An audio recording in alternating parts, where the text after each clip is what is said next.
రాజన్న సిరిసిల్ల జిల్లా కేంద్రంలో కే కన్వెన్షన్ హాల్లో సమగ్ర కులగణన ఇంటింటి సర్వే అవగాహన సదస్సుకు ప్రభుత్వ వైపు ఆది శ్రీనివాస్ హాజరయ్యారు. తెలంగాణ ప్రదేశ్ కాంగ్రెస్ కమిటీ పిలుపు మేరకు ఈ అవగాహన సదస్సు నిర్వహించారు. ఈ సందర్భంగా వారు మాట్లాడుతూ కాంగ్రెస్ పార్టీ అధికారంలోకి వస్తే కులగణన చేపడతామని హామీ మేరకు ఇచ్చిన హామీ ప్రకారం కులగణన చేస్తున్నామన్నారు. 3 నెలల్లో హైకోర్టుకు కులగణన నివేదిక సమర్పించి అన్ని వర్గాలకు విద్యా, వైద్యం, ఉపాధి అవకాశాలపై మీ సలహాలు సూచనలు ఇవ్వాలని కోరుతున్నారని అన్నారు. రాష్ట్రంలో 80,000 మంది అధికారులతో సర్వే చేస్తున్నామని తెలియజేశారు.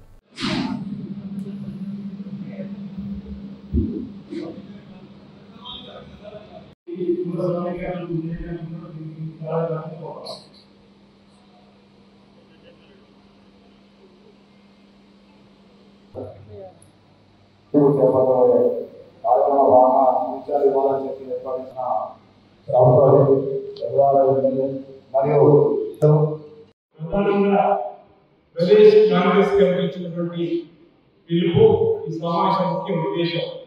ప్రారంభ ఉపన్యాసాలు చెప్పిన తదుపరి ఈ సూచనలు సలహాలు అందించిన తదుపరి వాటన్నిటిలో ప్రదేశ్ కాంగ్రెస్ కమిటీ సమావేశాన్ని మొన్నటి రోజు పీసీ అధ్యక్షుడు మహేష్ కుమార్ గారి అధ్యక్షతన మరి ఒక సమావేశాన్ని రాజ్యసభలో ఏర్పాటు చేస్తున్నారు.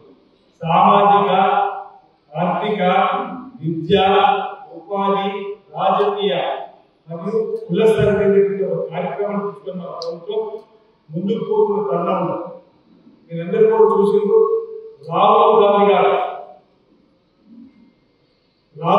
గారు భారత్ చూడటువంటి కార్యక్రమం తీసుకొని మొదటి దశ, రెండవ దశ ప్రాజెక్టు చేస్తున్నప్పుడు ఈ దేశంలో కులగణన జరగాల్సిందే, ఎవరికి స్థాయిలో తేలాల్సిందే, వారికంతా భారతదేశ సంపద వాళ్ళు వారికంతా రాజకీయంగా అంటే అన్ని రకాలు కూడా జరగాల్సిందే. ఈ అధికారులు వస్తే కులగణన చేసి తీర్చవలసినటువంటి హామీ ఏదైతుందో అది ఈరోజు దేశవ్యాప్తంగా అమలయ్యే గణన జరిగే సర్వే జరిగే క్రమంలో మీరు ఇచ్చే సూచనలు సలహాలు కూడా సమస్య పెట్టాలని పని ఒక నివేదిస్తున్న సందర్భంలో ఈ సమస్య ఏర్పడడం జరిగిన వాటి సందర్భంగా తెలియదు.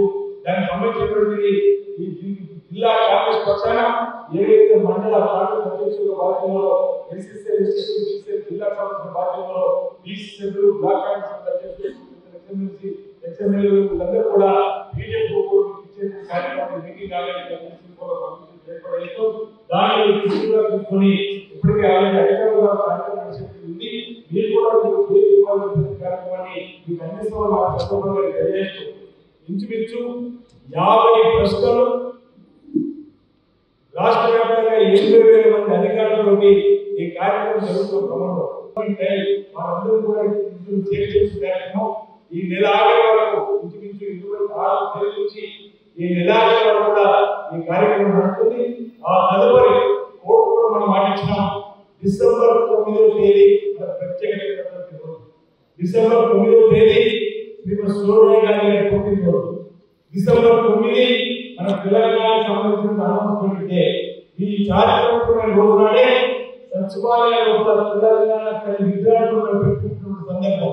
వీటన్ని కలగలుగుని కులగణనకు సంబంధించినటువంటి ఆ రోజు ఇవ్వాలని ఈ కులగణన ఆధారంగానే రాబోయే సర్పంచ్, ఎంపీకి, ఎన్నికలు జరగబోయే కార్యక్రమం కాబట్టి దయచేసి కూడా పెద్ద ఎత్తున ఈ కార్యక్రమంలో పాలు పంచుకోవాల్సిందిగా కోరడానికి సమావేశాన్ని ఏర్పాటు పీసీ అధ్యక్షుడి మహేష్ కుమార్ గారు ఆదేశాలు, అదేవిధంగా సీఎం రేవంత్ రెడ్డి గారు ఆదేశాల ప్రకారం సమావేశం ఏర్పాటు చేస్తున్నారు కాబట్టి మీ సూచనలు సలహాలు అందివ్వాల్సిన